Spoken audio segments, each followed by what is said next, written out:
I guess we can get started. I want to save some time at the end for questions and comments. So if you want to jot down questions on your iPhone or smartphone and bring them to Summer and me at the end, just, at the end, we'll have a little question answered. We have plenty of time to do that, I think. So I want to make sure that you have a chance to hopefully learn as much as you can, and I can explain as much as I can within my limitations to make this an enjoyable morning and learn a lot about dogs. Derek Manoff, who worked with me here at UCSB and back at USC for, I guess we can go back about 40 years, he's handing out some therapy dog cards. So if you don't get one, Derek's up here in the front at the end, and trying to see, do we have any children or teenagers in the crowd? Raise your hand if you have children here. You've got a few? Okay, so I have a little surprise for those of you who have children, teenagers down, a little door prize if you like, for each of you, and I'll explain what it is. You want to show them what it is? So we have, Summer and I have written 4 books together, and so I brought a few of the books here in the event that there were some people of the correct reading age to get these, but they're actually quite useful for adults as well. If you're thinking about getting a dog, especially a Great Pyrenees dog, there's a lot of information in these books that will answer a lot of questions about therapy dogs in particular. So with that, I guess we'll get started, and looking forward to a really, really enjoyable morning with you. So the title of our talk is Amazing Medical Scent Dogs, and the focus will be primarily on detecting COVID and some other diseases and some other things that dogs can do. So hopefully this will round out some information that you might be interested in about dogs. How many people have dogs presently? How many people have had dogs in the past but not presently? And how many people would like to have a dog? Okay, you're in the right room. And Summer is my sidekick, and I'll tell you a little bit more about her, but I want to acknowledge my co-author on this particular slideshow and a peer-reviewed medical journal article that came out about a year ago and went viral. Her name is Heather Jucata, and Heather is a really operating scent dog specialist.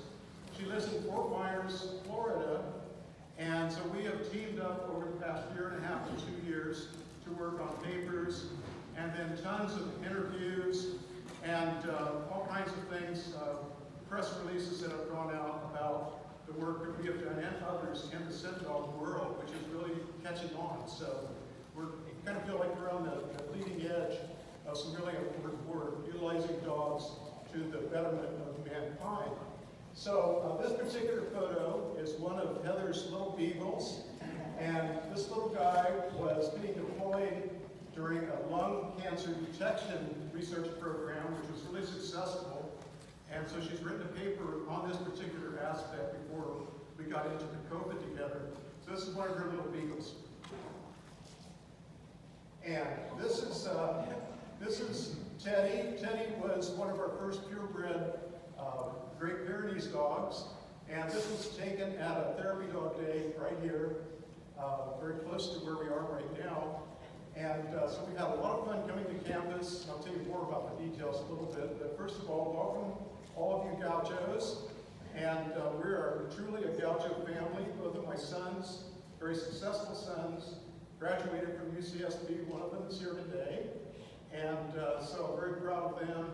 And we've had a wonderful time teaching and doing research at UCSB. I retired just a few years ago. I came down with cancer, which is fortunately in remission. And so I had to retire a few years ago. But I've remained really active, and my switch in research areas has gone from oceanography into dogology. I've got to say, I love oceanography, but I really, really love dogology. It's the best. It absolutely is the best. Okay, so this is Summer. Summer is a Great Pyrenees dog, and she has ancestors. See if we can get this. Yeah, she has ancestors in Basque Country. Anybody know where the Basque Country is? Spain. Yeah, between France and Spain in the mountainous area. And it's a very small region of the world, but it's a really interesting place. And that's where these dogs have come from. They are still being used in Basque Country for livestock guardian dogs. And so in particular, my friend and I have traveled up there to see these dogs in action. And maybe you've probably heard of the Tour de France. When you watch the Tour de France bike race going on, you'll see these dogs. And one time we were up there completely surrounded by all kinds of sheep, probably at least 100 sheep. One of these dogs, all by itself, was taking this whole flock of sheep up the mountain as we were going up there. And I love the part that when we were going through, we had to kind of drive and make our way through these. I look back, and there's one sheep which is a straggler. And lo and behold, this Great Pyrenees dog ran back and wasn't going to lose anybody. They're extraordinarily wonderful, loyal dogs, and they protect their flocks to the bitter end. I do mean the bitter end. No coyotes or wolves will mess with these guys, including bears, I should say, as well. So that's where they come from. And you'll still see these dogs working in fields in California, Idaho, and some other states as well. And if you ever see them, don't approach them because they're on their job and they're doing what they need to do. And they don't know you from a bear. So you want to leave them alone when they're having a ball. That's just a little tip about Summer. She's had 9 puppies. She has 15 American Kennel Club titles, ranging from confirmation, because she looks pretty, all the way up to performance, where she does obedience and rally competition. But the big thing that we're most into is therapy dog activities. And so she's won many titles and awards for the work that she has done. Our books are in all 250 children's hospitals across the United States. And so these are the 4 books, and the one that's especially devoted to her is the one up in the upper left. But probably the most stories about UCSB are in the one on the right. And I served in the Coast Guard for 4 years, so I got the bright idea of writing a book about Great Pyrenees and Newfoundlands at a lighthouse in around 1900, when kind of the peak time of lighthouses. So that's what the 2 lower books are here, shown here. Okay, she's been on TV. CBS has done specials on her. She's been in the LA Times, and she's been an internet celebrity since I used her to demonstrate how COVID sniffing dogs work. So her pictures appeared all over the world, actually. So she's very famous, and I like to tell people that we've received more hits on our publications from the COVID paper than all my others combined. There's a lot of papers. I wrote 180 papers. But this particular paper about the dogs really hit the key moments. So, and presently she's nominated to be the top therapy dog in the United States by the American Kennel Club. So she's quite a special dog. And at the end, I invite you to come up and pet her and have some fun with her. So she's used in a lot of my illustrations since she's here, and she loves to be with people. She's my little sidekick for the day.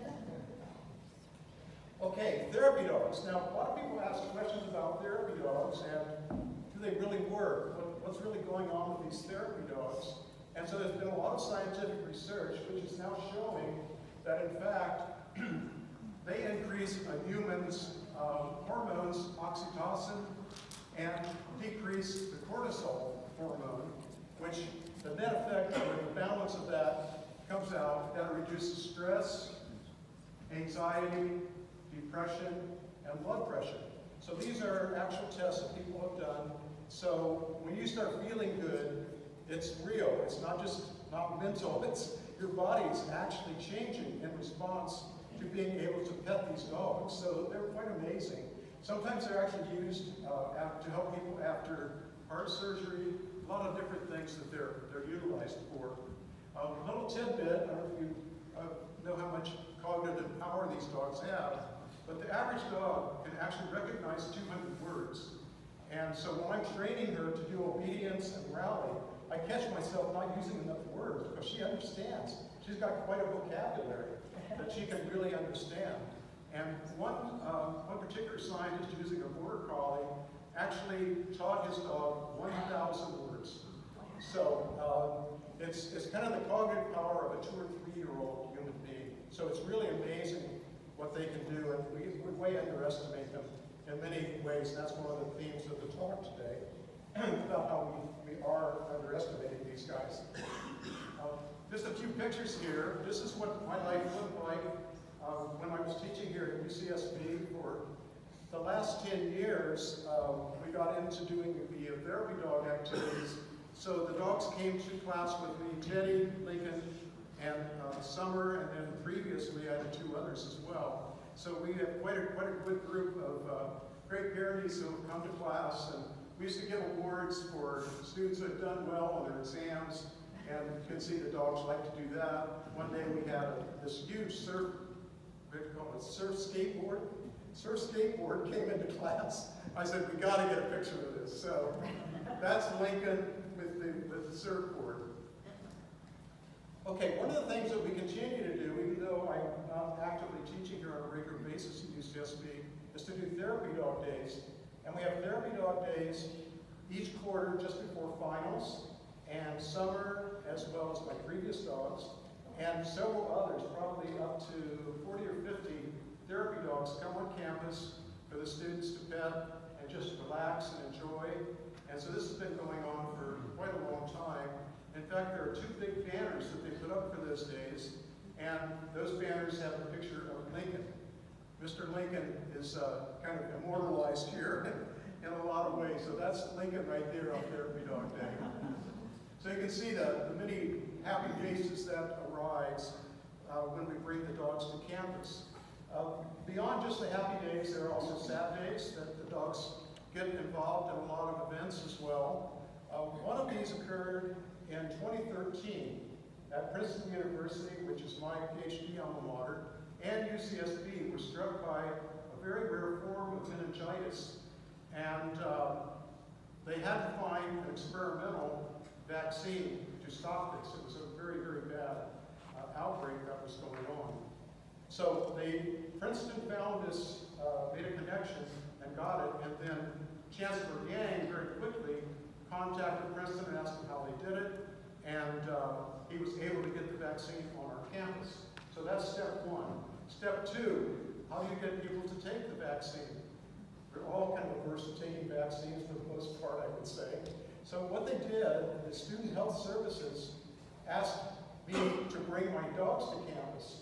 And so they advertised the dogs coming to campus in the campus newspaper, 93106, and telling the students that come and get your shots and you can pet Teddy, Lincoln, and Summer. So we did that, and we had a remarkable turnout. In fact, many students came, and they said, I wouldn't have come if it wasn't for the dogs. So we actually really met a lot of students, and they were very appreciative that I had brought the dogs to campus. The other thing that has happened a lot is that in Southern California, we've had a lot of tragedies. And so we go to a lot of memorials. There have been shootings, as you know, the Borderline nightclub shooting not that long ago. And there have been other very negative things that have happened. And when those do happen, my dogs and I, we go to the site and we offer our comfort to those people. So we've been doing that for quite a long time. So yeah, a lot of different memorials, school shootings, the Saugus shooting about a year ago or a year and a half ago. We participated in that, and she actually appeared in a video memorializing that particular situation. So we're there when people are in the most difficult times. So just to give an idea that we love to do it when people are always happy and everything's going good, that we're there for people when things aren't going so well for them. Okay, so now to today's talk. That was kind of a long introduction, sorry about that. But I did want you to understand a little bit about summer of my Great Pyrenees dogs. So the idea of this talk is to increase your knowledge, appreciation, and enjoyment of dogs. And obviously, almost everybody here is really into dogs in one form or another. And hopefully, by the end of the talk, you will learn some things about dogs that you might not have known before and can carry those forward to better understand your dogs. So just to give you a quick example of something to think about is walking your dog. Very simple, right? So how do we walk our dogs? We usually walk our dogs like where we want to go, at the pace we want to go. Well, to a dog, that's like putting blinders on it because you're not allowing the dog to sniff and smell.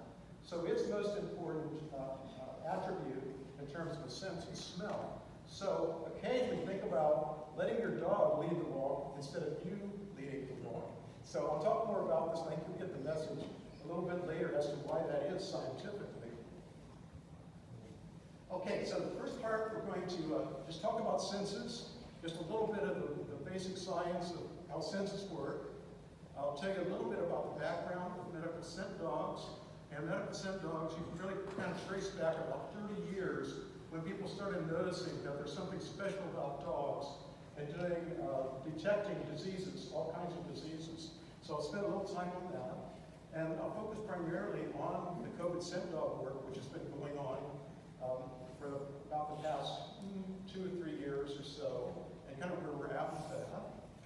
And then the final part is the technology part. And this is where my oceanographic background and my dogology background come together, because when I was doing oceanography, one of our big things was to develop new sensors to better understand the ocean, getting more variables, understanding how relationships occur between the physics, biology, and chemistry of the ocean. So that last part is the tech part, if you like. I think it'll be fascinating to you. And then we'll give you conclusions at the very end. Okay, for a little audience participation, we're going to go through the 5 senses. So I've taken this little cartoon and put some numbers to help us work our way through, because we're going to talk about these different senses. So, number 1, ears, hearing. Number 2, sight. Number 3, taste. Number 4, smell. This is the hard one. Number 5, touch. Right, so those are the 5 senses. So those are the 5 senses. There are actually some other senses as well that are recognized in the scientific literature and are key to understanding other aspects of the way we work with the environment and interact with the environment. So there are others. Balance is considered a sense. Body spatial orientation, like when you do a spin, a flip. I kind of like to think of cats. The way cats, you can end up landing on their feet. That's a good example of body spatial orientation. Hey, and there's some others as well. But we're going to focus on these 5, which are most familiar today. And so for humans, what do you think is your most important sense? Sight. Yeah, probably most people would argue that sight is our most important, followed by hearing. And then we don't think so much about smell, taste, and touch. That's an important aspect because our brains are focusing in on sight and hearing, but we're not very good at smell, it turns out. Not as good as other animals, especially dogs. So that's kind of the deal. So sight is the one for humans. What about for dogs? Of the 5, smell. Smell is the key one, and that's what we're going to spend a lot of time on today. But the others are also very, very important, and I want to touch on those as well. They have bearing on the way dogs see their world and the way they interact with everybody else in the world and each other. So just to break it down, this is a really, really simple explanation for what a sense is. But a sense is basically providing us information about our environment through a biological system so that we can act on it. And so I use the sight example here. In this case, the signal is sunlight striking the human eye. So the signal is the sunlight. The collecting apparatus for our body is basically the eyeball. And then we have the transduction process, which is basically having neuron cells that carry information from the eye onto the brain where it can be processed. So transduction is a very, very important part. And when we talk about neurology, neurons, that work really began in the early 1900s to develop how the neurons work and how neurology works. Then we get to the brain, and this is where the processing happens. And so this is what I call a biological neural network. Now, neural networks and artificial intelligence are in the common language today. So you hear about these all the time, and some of you probably researchers in the area that utilize these as well. So this is a biological neural network, and I think even in the literature that I've been reviewing and the work that I've been doing, it's kind of an underestimate of the importance of how good the dog's neural network operates. So I'll talk a bit about that a little bit later on. And then after processing it, then turns it into action. So Summer sees a smile on somebody's face, sight, probably gets a nice smell, she runs up to you, and she's ready for a pet. So in a sense, that's the whole process right there. The signal all the way to some action. So in her action, she's always looking for a pet. Okay, some basic questions that you might wonder about. One is, how many dogs are there in the world? And this is a very, very hard thing to determine. But there are estimates of 500 million to 1 billion dogs in the world. That's a huge number. The counting process is certainly not very clear how you can do that, but there have been attempts. So up to 1 billion dogs in the world. So that means if there are 7.8 million people in the world, 1 in 8 people has a dog. So there are a lot of dogs out there in the world. So why are their dogs so different? Why does Summer look so different from a Chihuahua or from a Great Dane? It's breeding. And this makes, in terms of scientific terms, a very interesting proposition. Because now that we have all the genetic DNA work that has been done and is continuing to be done, we have a really good opportunity to learn a lot about genetic diversity and how diseases develop, et cetera, et cetera. So dogs are a really good model. And so having these different dogs is one really positive thing. So why are they different? Because they're different breeds. They're bred to do different kinds of things. So just looking at the noses, and we're going to focus a lot on noses today. There's the collie with a nice long nose. This is a Boston Terrier, kind of a pug-type nose. This is a, let's see, help me out here. It looks like a greyhound. It could be a greyhound, or it might also be a different breed, I'm sure. But anyway, and then you see the German Shepherd up here. Notice how their ears are different, and these are pretty remarkable in terms of both their ears and their noses. So why have they ended up this way? Because they've been bred for special functions. They're working dogs or pleasure dogs in the case of the little lap dogs, but they're bred for specific purposes, whether it's herding, guarding, smelling, trying to find out where people are, or prey maybe. So they're all kind of tuned in to different things. So there are 200 AKC breeds which are recognized. Worldwide, there are probably close to 500 you count all around the world. So there are a lot of different breeds that are out there all serving different kinds of functions.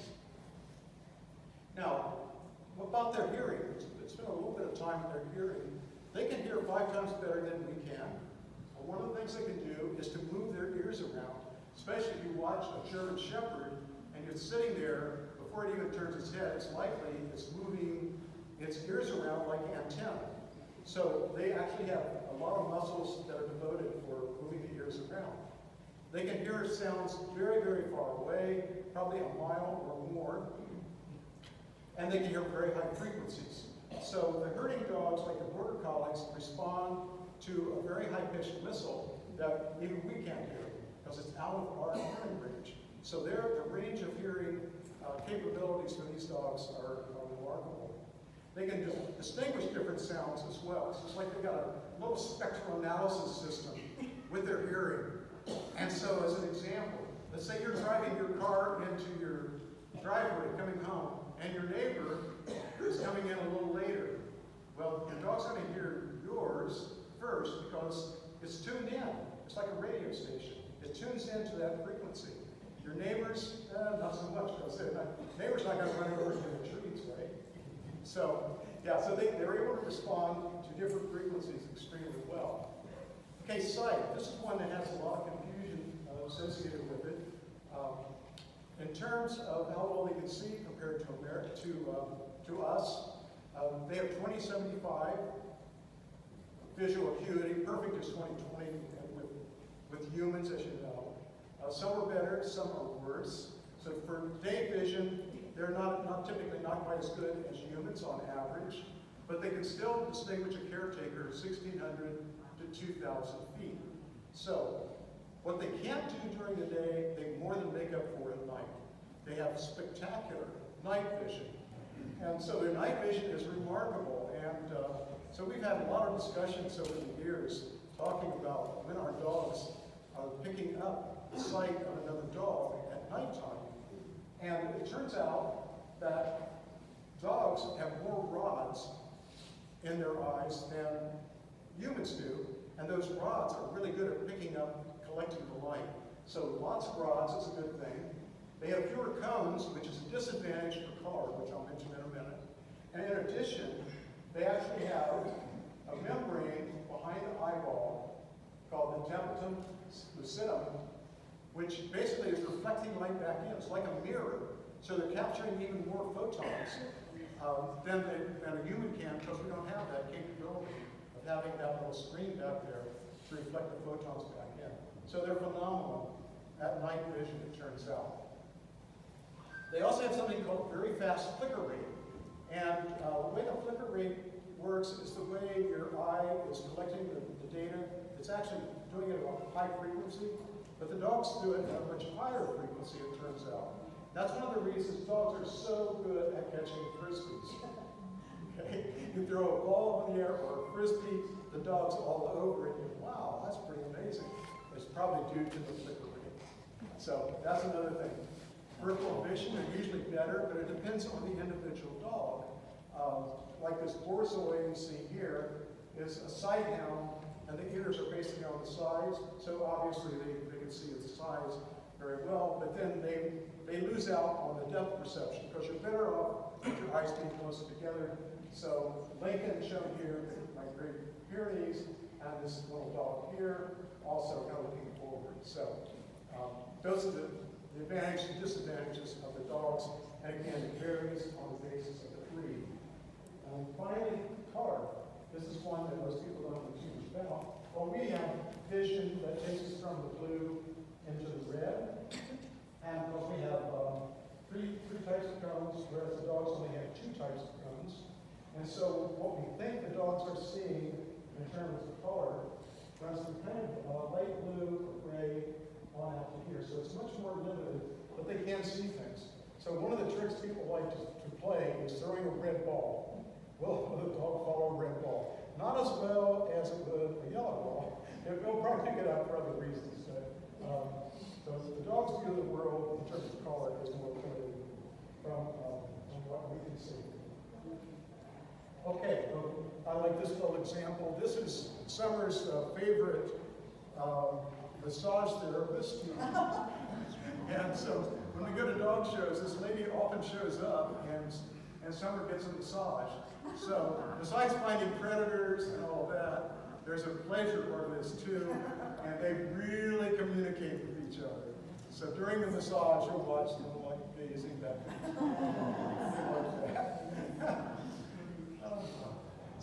But they use multimodality, so all the 5 senses that we've talked about, they use in some way in just about everything that they do, which is great. And we do the same thing, but the dogs really take advantage of it in a big way. But as opposed to a big problem for me, I've been consulting with the National Geographic program. They're trying to put together a series of movies that will be about the farm that's in North California, something called The Biggest Little Farm. Dave's Biggest Little Farm? Some of you might have heard of it. If you haven't, you might see it on a replay on the TV, on an airplane flight. But in any case, it's pretty interesting. A couple decided they were going to be gentleman, lady farmers in Moore Park, kind of like Green Acres for the older people in the crowd. Younger people will not know what this is. But anyway, kind of like Green Acres in a modern setting. And so they asked me a few basic questions. Well, how far away can a Great Pyrenees see a coyote? So, okay, well, think about that. And how far away can the Great Pyrenees hear a coyote? Okay, think about that one. And how far away could they smell a coyote? Well, this sounds like you set up an experiment, shouldn't be too hard, but the problem is that they're using all the roads. So you can't blindfold the dog, cover up its ears, and just let it smell. So that's a problem. It's a fundamental problem of research that I've been wrestling with. I still have to go and do some experiments at this farm in Moore Park with the Great Pyrenees who live there. So anyway, that's the confusing part of it, but it's all wonderful, and they utilize all of these in their world. Okay, now we get to the sense of smell, which is the key topic here.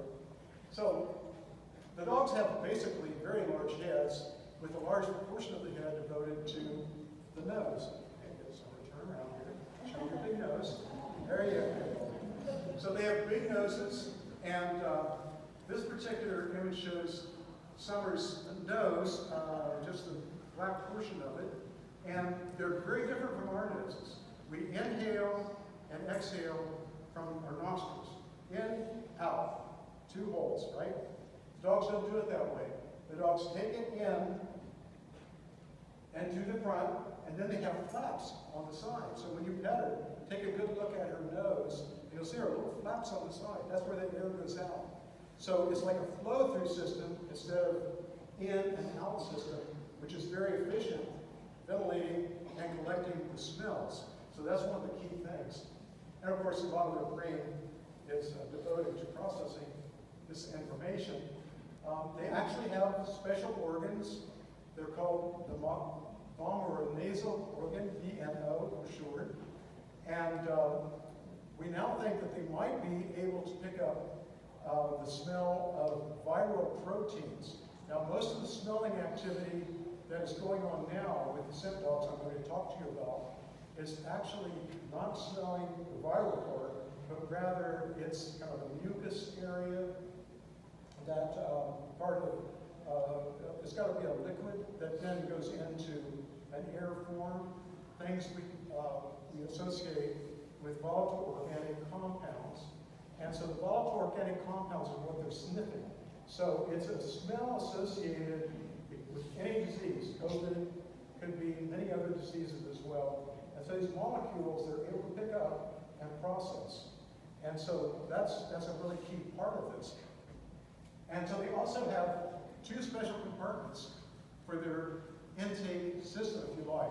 They have a breathing part, which is basically just taking the oxygen to live. But they have another passage which is devoted to smelling. And so they have a very special area which is bringing in the smell itself, and then they can ruminate on the smell and then do whatever they want. They're basically using it. So this is the beginning of a smelling machine. In addition, there are several distinguishing factors between humans and dogs. Dogs have 1,100 smelling genes, whereas we only have 800. Not a huge difference, but enough.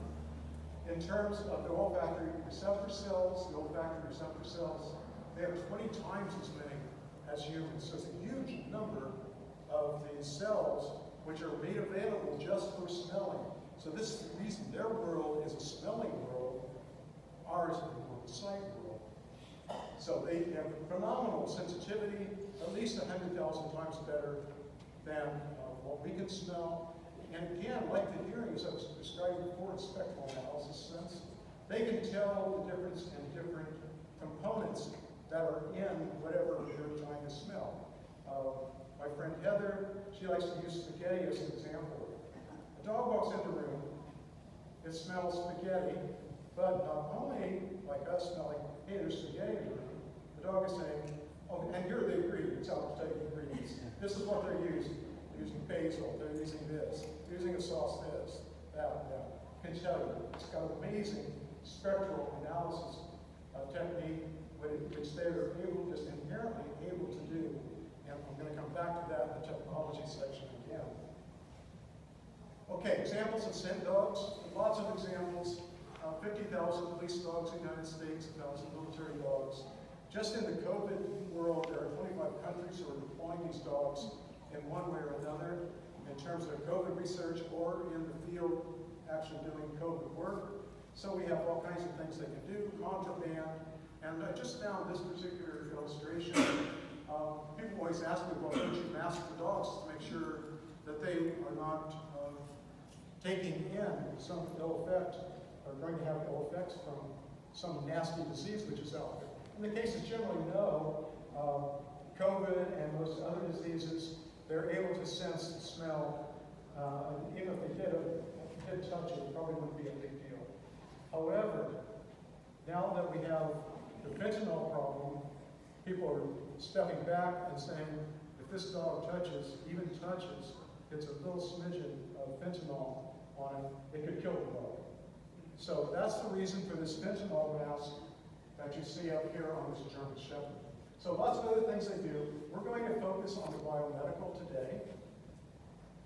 And just to let you know the other things. So how does this all begin? The scent training is actually fairly simple. Oops, I went back there. Fairly simple. We call it the three-cup experiment. And I use Lincoln and Summer in this illustration here. And this actually came out of a library program that we do for the Los Angeles Public Library. And I decided we should teach kids how dogs are capable of smelling things and how they're different from us.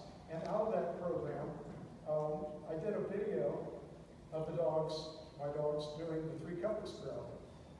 The three-cup experiment is like the old shell game, some of you might have heard of, where you place 3 cups, place one treat under only one of the cups. Okay? So you take a human being walking up to it, they're going to miss most of the time. Our chances are 1 in 3. The dogs never miss. Why? They smell through the cup. So through their smell, they never miss. They're perfect at the shell game. And so that's where it kind of all begins. And so what we do is to pair a treat with whatever an odor may be. Let's say it's a COVID odor, which has been taken from a sweat sample, and you have like a gauze with a little bit of sweat from somebody who's COVID positive. So you put that and the treat together, and the dogs gradually get weaned away from the treat, and they're still associating the treat with the COVID sample, if you like, and until such time that no more treats at the source, but as soon as the dog hits on the COVID sample, the positive COVID sample, it gets a reward. And that's how the system works. So all the things I'm going to be showing you today basically work on that general principle of the 3-cup experiment. Okay, this is an example of a biomedical scent dog and a setup where there are 3 different containers here. Usually there are quite a few more, and only one of the 3 will have a COVID positive sample in it. And the samples can be breath, sweat, saliva, nasal swab, urine, or blood. Typically, the work that's being done now is utilizing sweat and breath. Typically, that's enough for the dog to pick up on it. And occasionally, some people use saliva as well. And on the right, it shows you the deployment methods which are being used for these particular COVID detection experiments, and actually practice, I should say, because it's happening at airports in some places. So the top one, the dog walks by all of these stands. They have potentially a COVID positive sample, and they will just sit there, or they will stand right in front of them, won't move. They identify, and then they get a treat. A second way that is being done is to basically smell the odor associated with the COVID through a screen. So in this particular case, there's a fan blowing, dogs on the opposite side of the screen so that people really don't come in contact with the dog. So the smell comes through, the dog senses it, and then the dog will sit if it's a positive hit on it. And the last way is, it's been used quite a bit and being used at airports, it's just smelling the people. It's also been used at a Miami Heat basketball game, and then Heather has done a lot of big concerts where this is the method that she has used. Okay, you probably know more about COVID and don't want to hear about COVID anymore, but just to put it in perspective, the numbers are pretty huge, and the importance of what COVID activities have been in the world, and these numbers are very, very arguable, but in any case, they're large. Estimated 633 million people infected worldwide, deaths 6 to 8 million, and infected in the United States, 100 million with 1.1 million deaths. And only point I want to get across is that the numbers are huge, no matter how you take it, but they're probably not very exact either. What is being counted as a COVID death may not have been primarily a COVID death. And the number for China is striking. They claim only a little over 5,000 deaths in China. So, you take China, add another 100, probably at least another 1 point something million to it. It's a large number. So there's a lot of controversy with COVID, I totally understand, and that's not the reason I'm here to get into all of that, but rather to focus on what these dogs are capable of doing now and in the future. Okay, this is a curve that, we can kind of talk about it, but this is a nice illustration about how the concentration of COVID, or what we call the load, occurs in time. And so it begins pretty quickly, peaks out, and then kind of dies out. And this is kind of a time scale that some of you are probably very familiar with. My tail went out in about 17 days when I had it. And so that's kind of the idea. But the main point of this is sensitivity. What does it take to pick it up? So the test that most of us have been taking is a rapid antigen test, which you can get in the mail from the government or pick up at a drugstore. And so you can see this curve here. It's not as accurate or sensitive as the PCR. The RT-PCR was the standard, and it probably still remains the standard for testing, but it takes some time to come back. So where are the dogs on this? We don't really have this line defined specifically yet, but it's determined through a lot of the work that it looks like it's much more sensitive than any of these, which raises an important question, whether somebody is asymptomatic, pre-symptomatic, or symptomatic. It turns out that dogs look like they are doing all the three, whereas for the other tests, you already have to be expressing some symptom along the way. So being pre-symptomatic means that you can catch people before the COVID actually really takes over. So this is still, again, in the test phase, experimental phase, but that looks like the way it's going. So testing, I think everybody pretty much agrees, is important. There's just a few points here. We still need to identify the mutations and the variants. Vaccines are still being tested. A lot of nations have gone to the dogs because of the fact they couldn't afford or were not able to get the antigen test, even the antigen test they couldn't get. So when I say that there are 23 countries that are involved in the dog work, this is one of the big stimulations, is that they can train dogs to do this, whereas they don't have the resources to do the others. And a lot of people do not want to be vaccinated. Okay, I think we're ready for the video. And this video is actually taken as an excerpt from a University of California TV lecture that Heather and I put together a few months ago to a year ago, I guess now. And so the dogs you're going to see in here are the COVID sniffing dogs of Heather Cicada. And I will point out when I'm thinking about it, why does she use beagles? She uses beagles because not only do they have a really great sense of smell, but they have a lot of drive, and they don't wear out quick. Whereas some of the other dogs that you'll see, like the German Shepherds, Malinois, Labradors, they're good, they're really good, but they tend to tire out much quicker and don't want to keep doing the driving. So the beagles are don't want to keep doing the job like a good old beagle does, so. Let's see if we can, the sound will come on here in a second, so this is one of her beagles, and she's in Fort Myers, Florida. I had been doing therapy dog work, actually beginning back at UCSB over a decade ago. So that kind of piqued my interest of how dogs smell and how they are so much better and why they're so much better than humans. How can a dog do better than a room full of scientific equipment? And so that kind of launched me into really getting into the science of the sense of smell. I started doing a really, really intense literature search to find who was doing what and is it really working. And so we found 4 different studies which were in medical journals, really good research in France, Germany, Colombia, and the United Kingdom. The dogs were basically doing work which was equivalent to the RT-PCR and antigen tests, which means about 95% accuracy. But that certainly gave us the indication that the dogs are capable of detecting pre-symptomatic, asymptomatic, and symptomatic forms of COVID in individuals.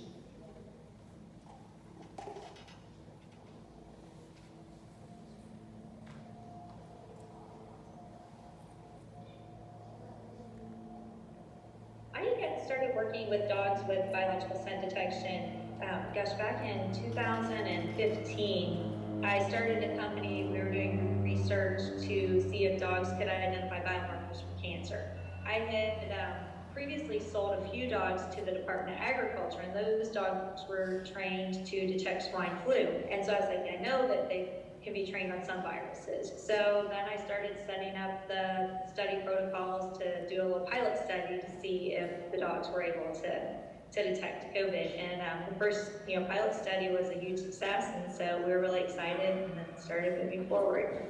Depending on the specific dog, but kind of an overall average, they're sitting above 95% accuracy rate. It's a very strong signature odor in COVID, so they can pick it out very easily. If COVID, continues to be a problem throughout the next several years, I think we'll see more and more dogs, and hopefully we'll get to the point where we can have them in schools as well, and really protecting the communities. If we can protect the kids and make people safe to go back to work and be in a regular work environment as opposed to having to work from home, I think, that's the end goal.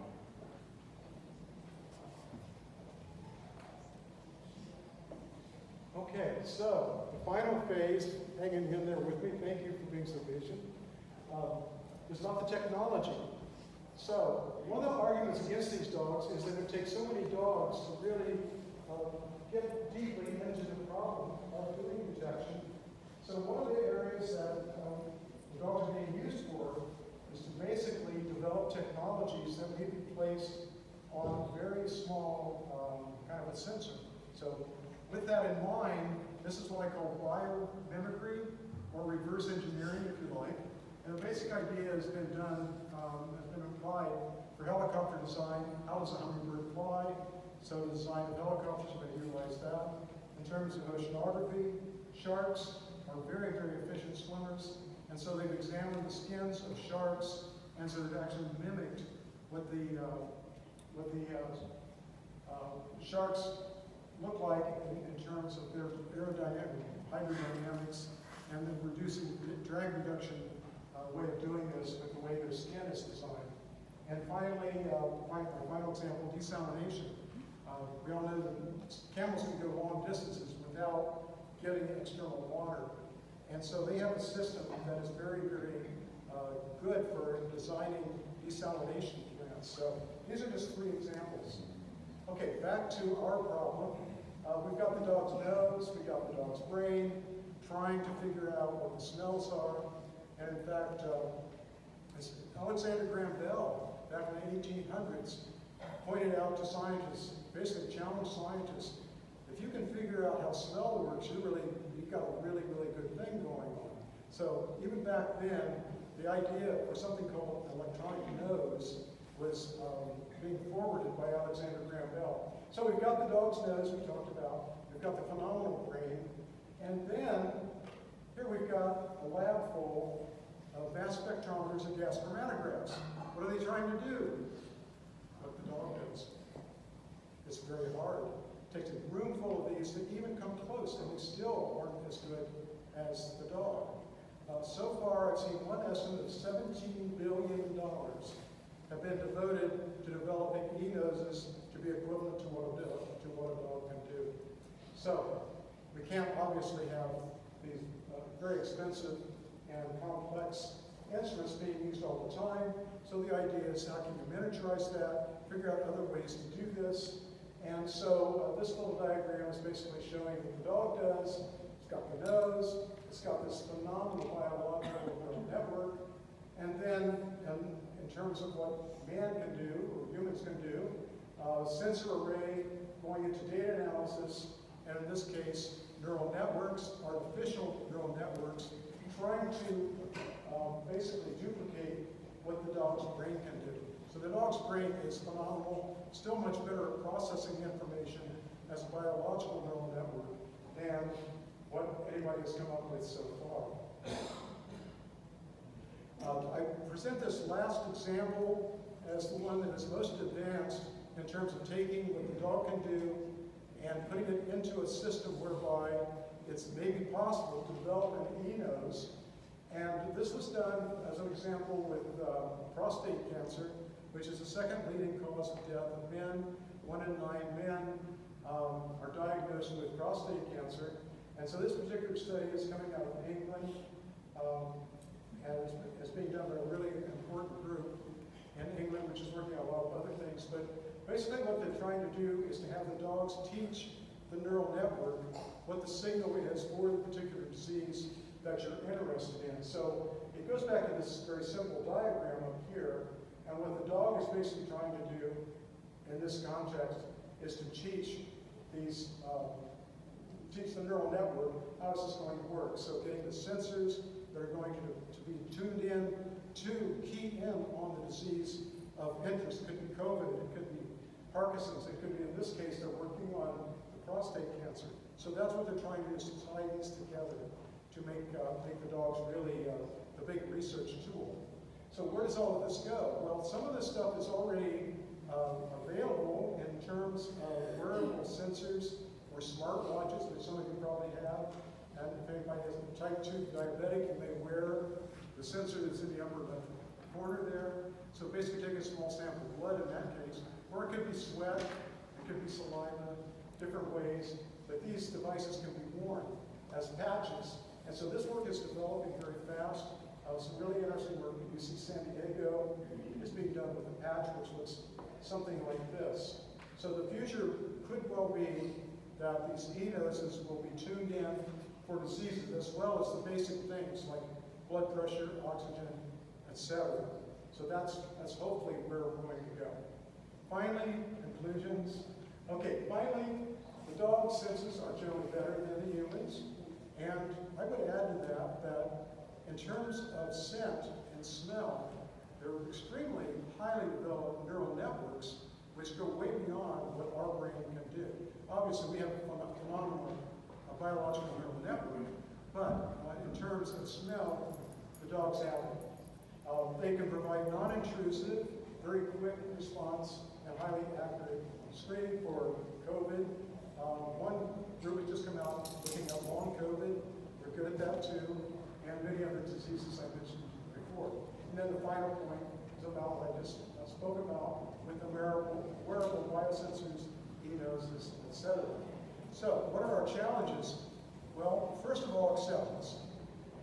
For a doctor to be told that the dog is better at diagnosing than he or she may be is kind of a hard sell. And so, with that in mind, basically the way our scientific system works is that you have to produce results, publish them in the scientific literature, gain acceptance, and then after a while, just maybe they might get adopted.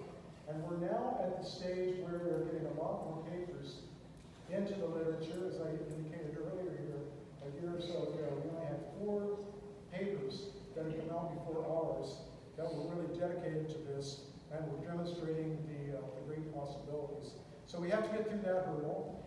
We also have to get through the governmental agencies. Governmental agencies are very careful about what they approve, and obviously they don't want the public to have issues with, well, the dog says this, it wasn't a scientific instrument, it wasn't a mass spectrometer, it was a darn dog. So in a sense, the code has done us a big favor in terms of the research world for medical dogs.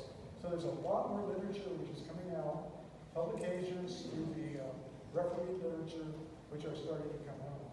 So that's the positive side of that aspect. Okay, so I always like to leave people with homework, if you like, if you're really interested. Some books to take a look at. The one on the left is the one that's dedicated totally to medical scent dogs. Dr. Dogs by Maria Goodavage. And then my favorite author, Alexandra Horowitz from Bernard College. She's been writing books for some time. Some of you may have read some of her books. And they're really amazing books. She's a tremendous writer and author, very knowledgeable. She did her PhD at UC San Diego. And so she's been working on cognitive science and focused on dogs. She's done a tremendous job doing that. Okay, and let's see, finally, there's a podcast that just came out within the last couple of weeks about my dogs and me. And so it's called The Third Pod from the Sun. And the name of it is Ocean Sensors and Dog Centers. And I don't expect you to remember all this, but you can reach me at this email address, or if you just put into your website, Tommy, UCSB, dogs. I have probably 20 lectures, which are like this one, on my site, ranging from all different kinds of things, real popular kinds of science things about the ocean, on up through the dogs, and just a variety of things. So if you're interested in those, you go to my website and look under talks. You're going to see a lot of talks which are like this one. So I think that's pretty much what we're going to do. And as you talk to heads, we always talk to heads. We'll be happy to try to answer any questions, and certainly happy to hear any comments that you all may have.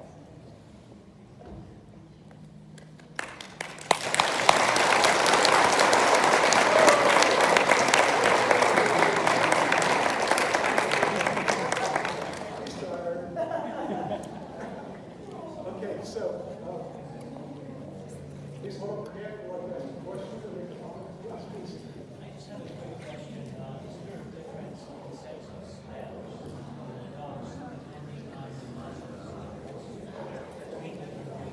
Yeah. Dogs are the next thing. All right, about the muzzle size.